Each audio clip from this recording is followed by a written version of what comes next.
Picture this, you've listed your home, you've prepped for countless showings, and yet no offers and no action. And maybe now you're starting to wonder if there's something wrong. Maybe you're starting to blame the market, maybe you're starting to blame your realtor, and maybe it is one of those things. But maybe, just maybe, it's something else. In today's video, I'm going to dive into the most common things that I see that stop homes from selling, and that way you can look at your listing and you can make a decision and maybe pivot and make a change to help ensure a successful sale. Now, just before I get into it, if you're new here, my name is Andrew Stevens. I've been a realtor in Halifax for 10 years, and if you want to be educated on the Halifax real estate market, then hit that like button and hit that subscribe button. And if you're thinking about selling your home in HRM and you'd like to connect with me about helping you to do so, you can reach out to me anytime in the Calendly link below. All right, so let's dive right into it. And I'm going to go through these in no particular order. I have 8 points that I'm going to make, and I'm going to put chapters for each point on the bottom of this video as well. So I'm going to start off with one of the most obvious, but oftentimes one of the most overlooked, and that is marketing.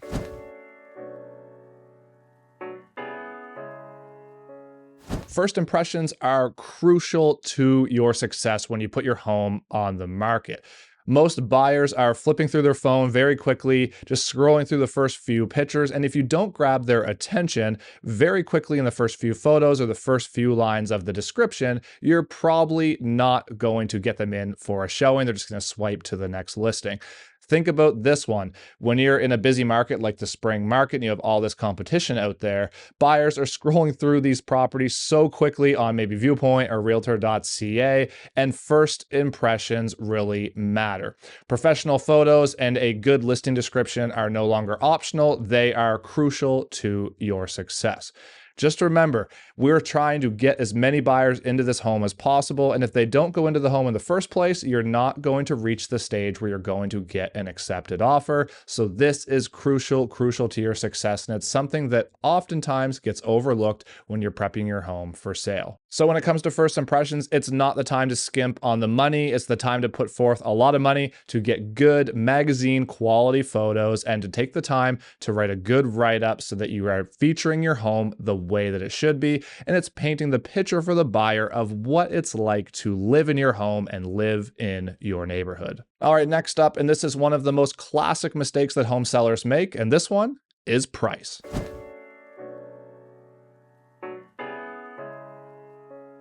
So I understand that a lot of sellers think their home is worth more than it really is. And honestly, us industry professionals fall within that category as well. It is extremely difficult for a realtor to price their own home because yes, like you, it's our home. We get emotionally attached to it as well. But I'm here to tell you the hard truth, and that is that a buyer will not overpay for a property in most cases.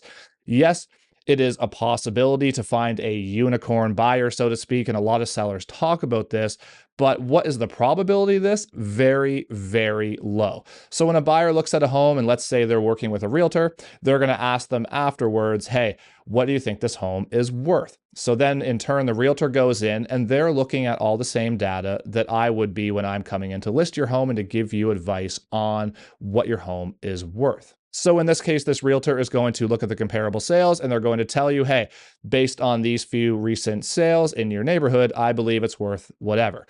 Now, yes, there are some weird niche homes that are difficult to price, but for the most part, there's a lot of comparables to draw on. And regardless of the market conditions, buyers are not going to overpay for a home. So if similar homes in your neighborhood are selling for $650,000 and you're priced at $699,000, just as a random example, you may have to adjust in order to help get your home sold, unless your home has features that are accounting for that $50,000, which may be the case.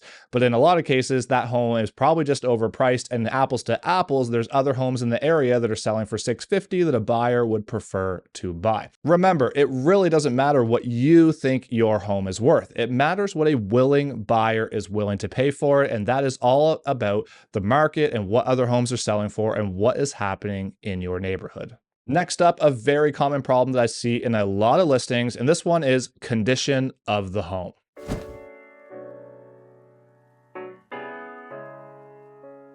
When buyers are looking at a home, they notice everything. And I'm telling you that the little things add up. So I'm not saying that if you're going to put your home on the market that you need to do a full renovation and then put your home on the market, but all the little things, you should take care as many of them as possible, because it's sort of like death by a thousand paper cuts. A buyer's walking through a home, they're noticing all these things that are wrong with the home. Maybe there's scuffs on the walls, needs to be painted. Maybe there's a missing piece of trim there. Maybe there's a door that doesn't close properly there. Maybe there's a handle missing off one of the kitchen cabinets. And all these things add up. And in a buyer's mind, they're overwhelmed with all the work that has to be done, even though maybe it's just a few $100s worth of work and a Saturday afternoon to complete this work. But it is death by a thousand paper cuts. All these little things, you should take the time to prep your home for the market, and that way it can show as good as possible to a prospective buyer. And again, no, not a major renovation. I'm talking about all the little things. So maybe it's like $1,000 in a couple weekends of your time to prep your home, to get it ready for the market in order to get top dollar. All right, next up on the list, this one is one of my favorites to talk about, and this one is market conditions.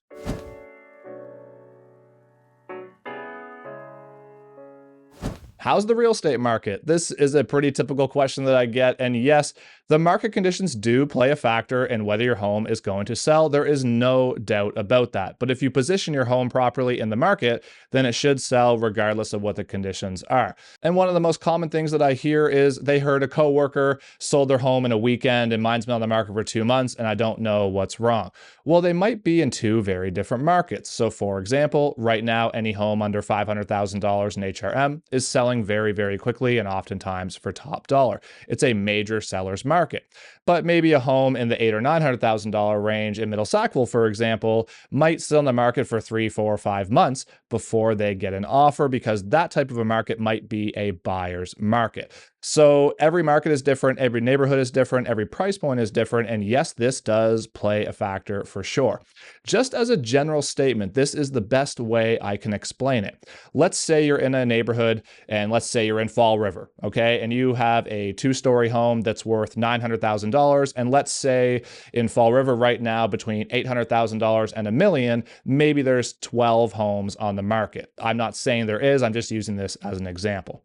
If your home is listed at $900,000 in this neighborhood and it is not the best priced or the best product or the best of both of those things, then your home is not going to be the next one to sell unless somebody just emotionally falls in love with it for one reason or another. So I'm saying if all else is pretty much equal and all these properties are very comparable, the best price or the best product is going to be the next one to sell, and then you are waiting in line for those other ones to sell first if your home is neither of those things. Next up on the list, and this is a very classic issue that I see with a lot of listings, and this one is lack of information.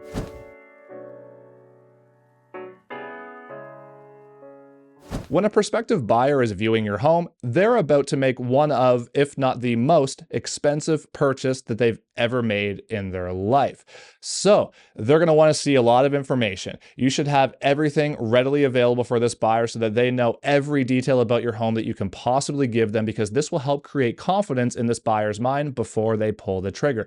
A lack of information in a listing oftentimes results in a lack of confidence in the buyer. And if the buyer's not confident in your home for one reason or another, they're not likely to put in an offer. Think about this. You want to have everything readily available, all the updates you've done. What's the age of the roof, the furnace, the oil tank, all these things. You want to have in there what it's like to live in the neighborhood. You want to have in there the heating cost, the power cost, the water cost, what the property tax bill is, where the property lines are. If you know this, you want to give as much info as you can. If you're in a family neighborhood and you live next to a great young family with kids, and that's the obvious buyer for your house, tell them you have awesome neighbors with young kids that go to this school. That's going to help a buyer make a confident decision. The more information, the better, and the more transparency shown to this buyer means the more confidence they're going to have in what they're about to purchase. Next up, and again, something very common that I see in a lot of listings, is items that are out of your control.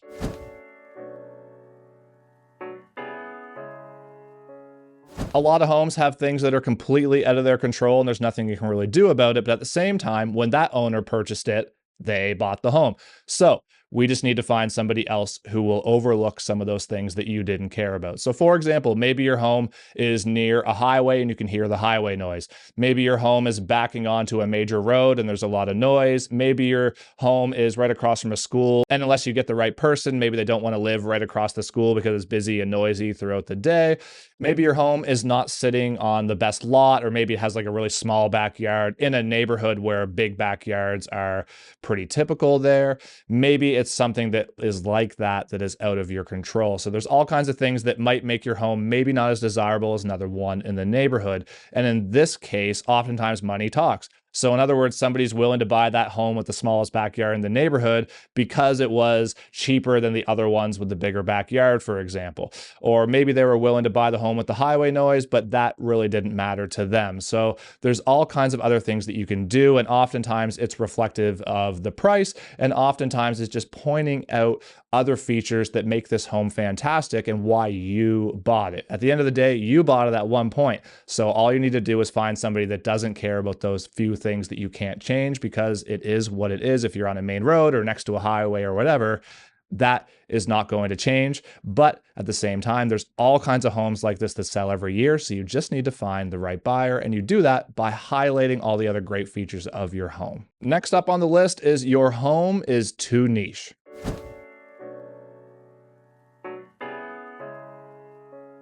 If your home is too niche, it could be a problem for you. If it's an unusual layout, or maybe some unusual decor choices, or maybe it's just something that's really unusual for a particular neighborhood, this may appeal to fewer buyers.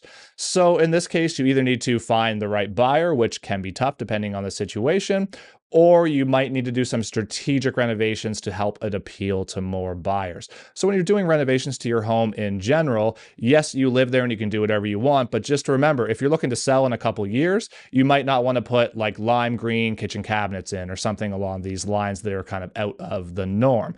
So just remember this when you're doing renovations. And on top of that, just make sure that, again, similar to the last section, you're marketing the right features of the home if other ones are a little bit too niche. But this happens all the time. There's all kinds of weird layouts out there, and you just need to find the right buyer who appreciates it the same way that you did when you purchased it or when you built the home. Next up, and last but certainly not least, we have limited accessibility.